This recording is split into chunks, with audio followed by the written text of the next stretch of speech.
Adam Smith nasceu em Kirkcaldy, perto de Edimburgo, na Escócia, em 1723, filho de um fiscal da alfândega e de sua segunda esposa, e viveu até os 67 anos. Conhecido como pai da economia moderna e o mais importante teórico do liberalismo econômico, graduou-se em Humanidades aos 17 anos na Universidade de Glasgow, centro do iluminismo escocês, e pós-graduou-se em Filosofia em Oxford, estabelecendo-se como conferencista de ética em Edimburgo. Aos 27 anos, de volta à Universidade de Glasgow, agora como professor, lecionou lógica e depois filosofia moral, isto é, teologia, ética, jurisprudência e economia política. Aos 35 anos, tornou-se reitor. No seu círculo de amizades, convivia tanto com James Watt, engenheiro escocês que viabilizou a máquina a vapor, propulsora da Revolução Industrial, como com David Hume, filósofo escocês, ou ainda com os experientes mercadores do comércio colonial, que o atualizavam sobre economia na prática. Em 1759, Smith publicou seu primeiro livro, A Teoria dos Sentimentos Morais, sobre a natureza humana, suas paixões, seu egoísmo. Para ele, os homens possuíam uma voz interior, com sentido moral, que os aconselhava sobre seus atos. Convidado a ser tutor do Duque de Buccleuch no ano de 1763, Smith levou-o a estudar em Toulouse, Genebra, Londres e Paris, onde conheceu os iluministas e suas ideias de liberdade, que inspirariam a Revolução Francesa e a independência dos Estados Unidos. Depois de frequentar os cafés literários de Paris, onde os iluministas divulgavam suas teses, Smith retorna à sua cidadezinha, contaminado por Voltaire, que defendia todas as liberdades de pensamento, da imprensa, de religião e também liberdade da economia. Por quase 10 anos, Smith investigou as causas e a natureza da riqueza dos países, origem do seu livro A Riqueza das Nações, que acabou publicado em 1776. Sua obra cumpriu o papel ideológico de respaldar o combate aos privilégios e restrições, que caracterizavam as políticas mercantilistas da monarquia de então. Enquanto os mercantilistas diziam que a riqueza de uma nação é o quanto de dinheiro ela possui, Smith retrucava que a verdadeira riqueza de uma nação vem do trabalho e do fluxo de mercadorias e serviços que ele produz. Smith dizia mais que a capacidade nacional de produzir se baseia em duas coisas.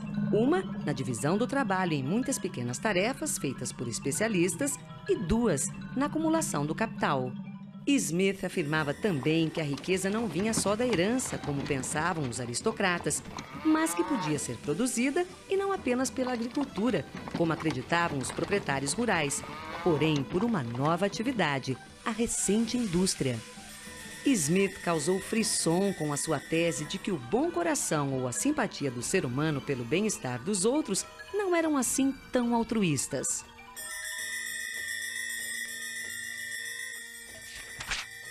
Não é da benevolência do açougueiro, do cervejeiro e do padeiro que esperamos o nosso jantar, mas da consideração que eles têm pelos próprios interesses.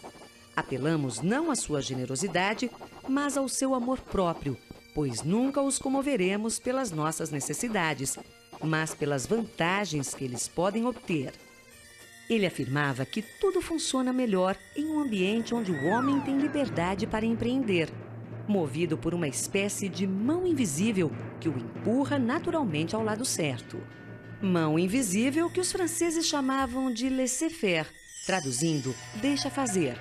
Se há um produto em abundância, o preço baixa, dizia Smith. Por outro lado, se um produto é raro e difícil de encontrar, o preço sobe e as pessoas se dispõem a pagá-lo. É aí que entra a mão invisível, apontando ao empresário o caminho onde investir para lucrar, ao mesmo tempo em que faz o bem. Vale dizer, só obterá lucro quem melhor servir a sociedade. Vencer a concorrência não requer apenas a venda pelo menor preço, mas também a criatividade, as invenções que aperfeiçoam os produtos, os serviços e as artes.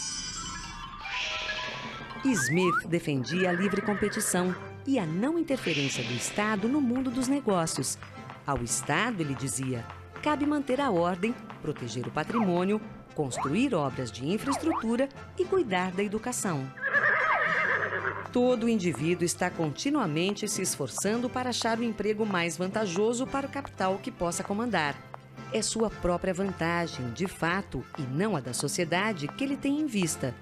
Mas o estudo de sua própria vantagem, naturalmente, ou melhor, necessariamente, leva-o a preferir aquele emprego que é mais vantajoso para a sociedade. Ao longo do século XX, o pensamento econômico teve duas correntes principais. O economista americano e prêmio Nobel Milton Friedman, que se posicionou a favor do laissez-faire e do livre mercado, e o economista britânico John Keynes, que defendeu o fim do laissez-faire e a intervenção do Estado na economia. Para Keynes, o altruísmo social através do Estado poderia se unir com os instintos do ganho individual da livre iniciativa, aperfeiçoando assim o capitalismo. Em março de 2007, Adam Smith saiu das prateleiras das bibliotecas e ganhou as ruas da Grã-Bretanha estampado nas cédulas de 20 libras. Como se vê, continua atual.